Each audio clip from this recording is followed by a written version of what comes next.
let's focus on our own markets now. Bank of India Rima was mentioning how the stock is lower in trade today, and it is of course in focus. So let's discuss the earnings fine print because it was a robust NII growth for the company with best ever net interest margins in 31 quarters. So the stock of course has recovered, but of course still under a lot of pressure. Let's discuss this with A.K. Das, the MD and CEO of the bank, joining us now to discuss this. Mr. Das, good afternoon. Thank you so much for joining us. Well, it has been a good quarter, net interest margins at a 31-quarter high is what we are seeing. Do you expect the net interest margin momentum to continue? You had earlier said that it can be sustained at 3% plus levels. Are you continuing with that guidance? Yes, very much. I am very optimistic that yes, there will be some amount of moderation post repricing of liabilities. Now that cycle is yet to get completed. So there will be some amount of moderation, but I'll be happy if it ranges between 3 to 3.25. As we know, 3% is the global benchmark. So I'm pretty confident that with better yield, we can offset the rise in cost of deposits, if any, and above 3% is my take. Okay, so 3 to 3.25% is the target, the guidance on margins, and this is despite deposit rates going up and the repricing still continue. Sir, can you talk about this big increase that we've seen in your write-offs? There's a near 35% jump in your write-offs this quarter sequentially at 2,500 crore rupees. What led to that? Any guidance on the same?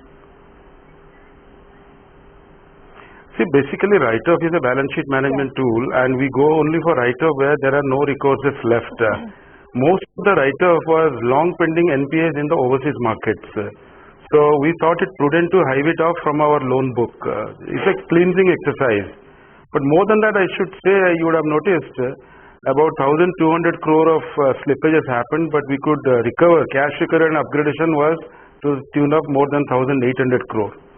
And slippage management continued to be our forte. Our slippage ratio as a percentage of standard advances was 0.27, probably, I believe, one of the lowest in the industry. So overall, I think recovery has been good. We targeted about 2,500 crore of recovery. That has happened, and obviously the gross NP ratio has come down substantially to 7.66%.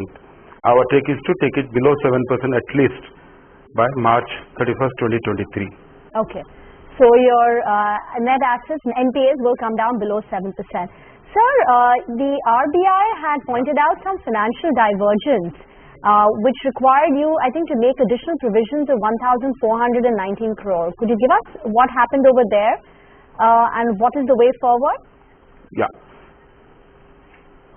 As you can see in the P&L column, you would have seen there is an increase of standard asset provisioning. RBI had given us a 3-quarter dispensation starting with September up to March for providing for that 1,400 crore.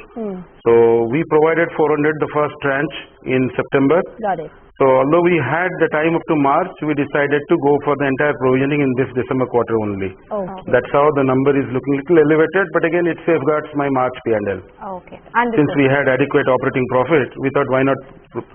Okay. Understood, Mr. Das. So you made that provision in the December quarter itself, though you had time till March to do that. Can you tell us what are the resolutions expected in the NCLT? What is this segment looking like for you? Expecting more resolutions to come by in your books? Yeah, if you see our 38,000 crore of NPA, gross NPA, out of that almost 34,000 are in NCLT, and almost out of those 34,000 crores, 23,000 is for accounts where the resolution has been filed by other banks.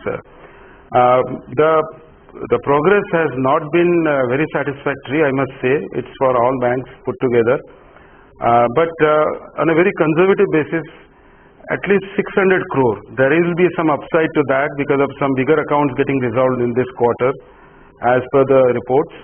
But at least 600 crore worth of resolution will happen, which can bring down our gross NPA by further 2,000 to 2,500 crore. Okay, so 600 crores is what you're expecting in this quarter, or when you said you're expecting more resolutions to come by, it can actually be a bigger number than that? Yeah, it can be a bigger number, yes. Any ballpark that you're looking at, Mr. Das? Something that you might be, providing for or at least expecting to come by? No, one major ballpark I can tell you, this RBI mandate, what you told, the provisioning we have done on standard assets. I think by March, many of those assets will be completing 180 days. So if the account performs well, we can expect a significant number of write-back there. So that will further strengthen my P&L. It's a big amount, and I'm sure by March, most of it should be written back. So that will give us further cushion to improve our PAT. Okay. Your loan growth has been about 18-19% on a year-on-year basis. What's the guidance on the same? Can you sustain this near 20% loan growth for the next couple of quarters? What's the visibility that you have, the conversations that are ongoing with corporates? Small correction, it's been 16% loan growth global, and domestic it has been about 12%. And in that, RAM segment has grown by 13%, corporate has grown by about 17%, driven by select segments like metals, chemicals, textiles, construction, and power distribution and transmission. I consider, since it is 12% only, I will stick to the 12% growth number. Of course, with a caveat that compared to September, where the availment was only about 64% in ODCC accounts, that has improved to 69% by December. We have spent a lot of efforts in that, reaching out to customers and understanding their issues and all. So that number has come, but on a very conservative basis, which will have a 1% to 2 percentage point upside. I think minimum 12% credit growth is what we are aiming at for March. Okay, so 12% growth is what you are aiming for. Last question before we let you go, Mr. Das. Can you just tell us and give us a sense of what the business momentum is looking like across categories? And do you have any fundraising plans currently? Yeah, we recently raised about 1,500 crore of AT1, and there was a lot of interest shown. And with backed by good Q3 numbers, in fact last 12 quarters we have been earning profits and good improvement in profitability. We are planning to hit the market with a QIP issue very soon, where we are aiming for about 1,500 crore. And to that, if I add my return earnings of about 3,500 crore conservatively, I think my capital adequacy ratio will be definitely in excess of 18% by March 23. That should give us good credit appetite to pick up other assets also. So all in all, I think our CRAR and our CET1 is in a very strong footing. Okay, so very quickly, your deposit growth is quite low.